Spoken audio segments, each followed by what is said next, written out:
Hello everyone, it's Jonathan here, founder of Driving Academy, and in today's video I'm going to teach you how to drive in mountains. That's right.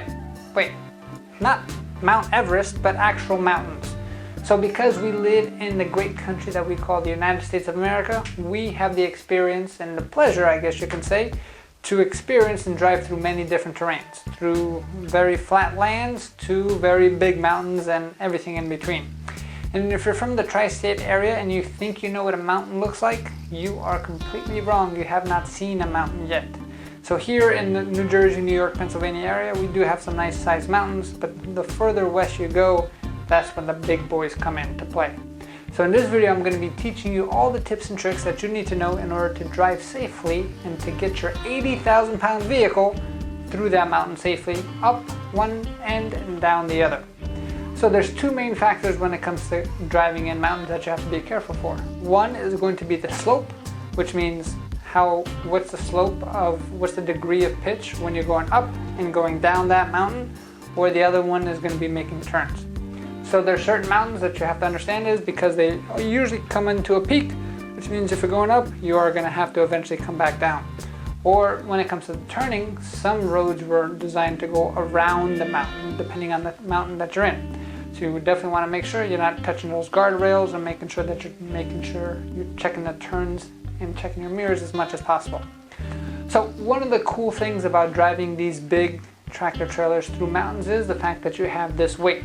This weight can help you, it can also hurt you if you don't know what you're doing.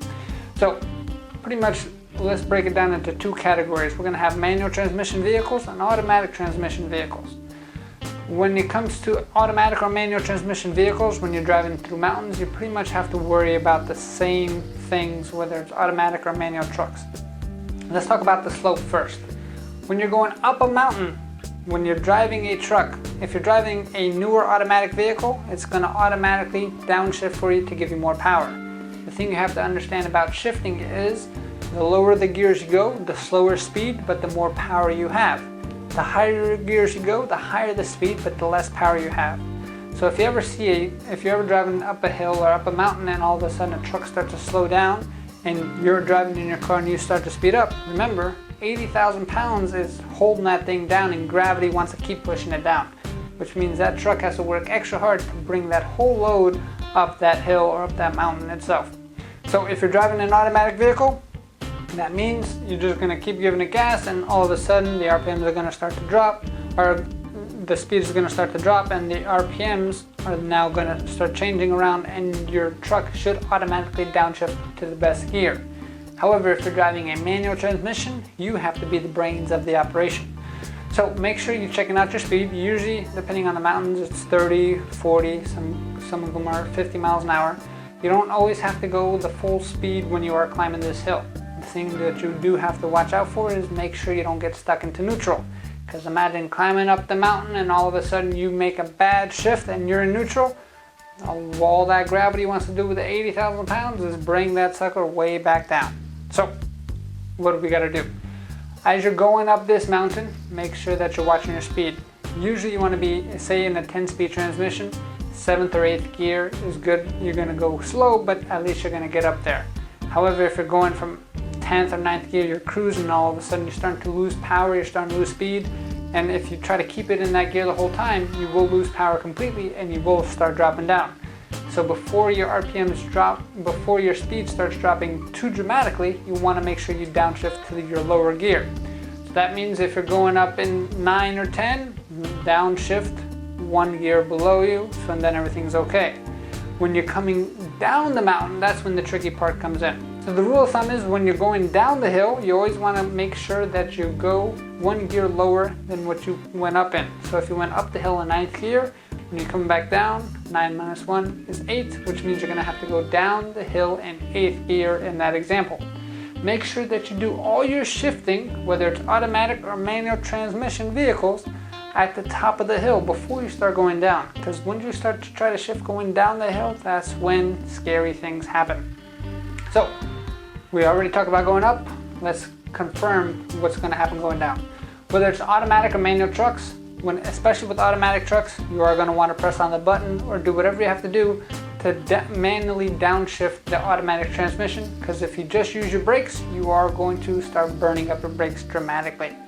So there's a special braking technique when it comes to going down a hill.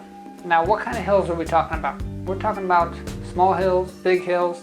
We're talking about those hills that go downhill for 10 miles at a stretch, right? So if you mess up and all of a sudden you try to shift incorrectly and you're neutral, and you have 80,000 pounds with gravity pushing it down at a 10 mile pace, and you try to use your brakes, by the time you get to the bottom, you're not going to have any brakes whatsoever. So the only thing to do in that case is this one thing, which is put your head between your legs and kiss your ass goodbye. And let's avoid that at all costs. So how do we do that? Once we reach to the top of that hill, we start to see the signs that we're going to start to move down. In an automatic transmission vehicle, you're going to make sure you downshift at least one gear. In a manual transmission vehicle, downshift that one gear as well.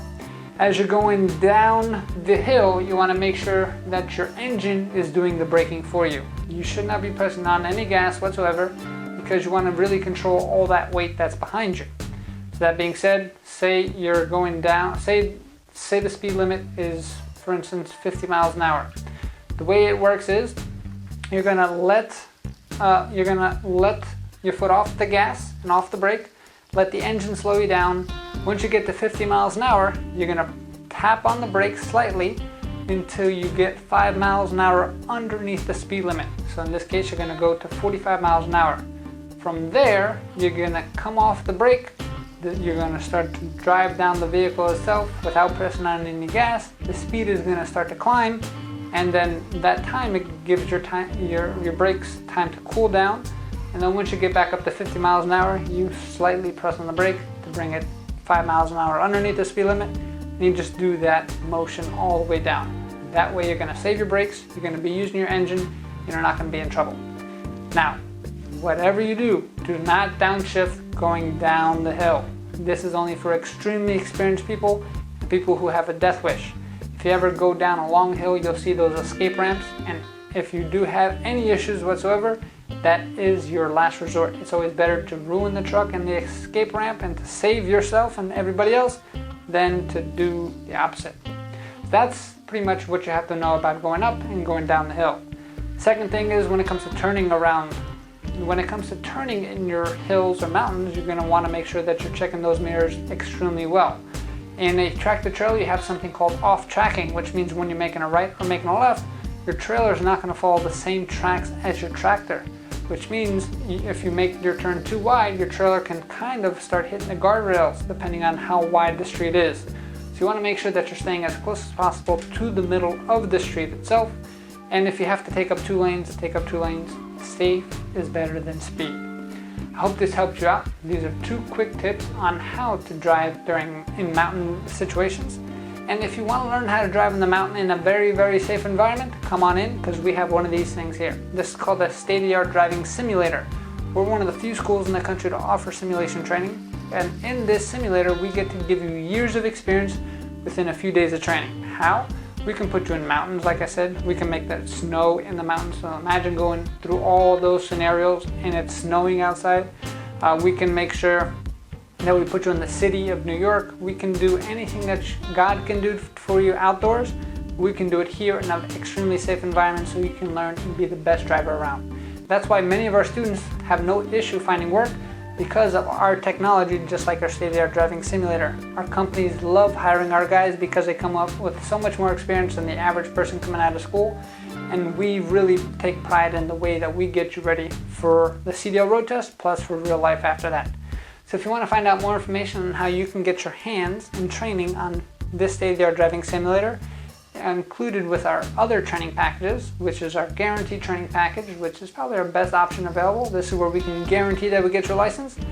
I want you to click on the link below, cdldrivingacademy.com/tour. Again, that's cdldrivingacademy.com/tour. If you click on that link, you're going to watch a video that explains all the courses that we offer, as well as the specific pricing as well, and teaches you everything how we get you ready for that CDL license.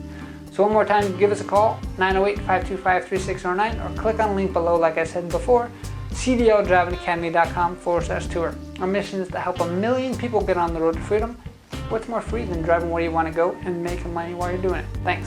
Have a great day.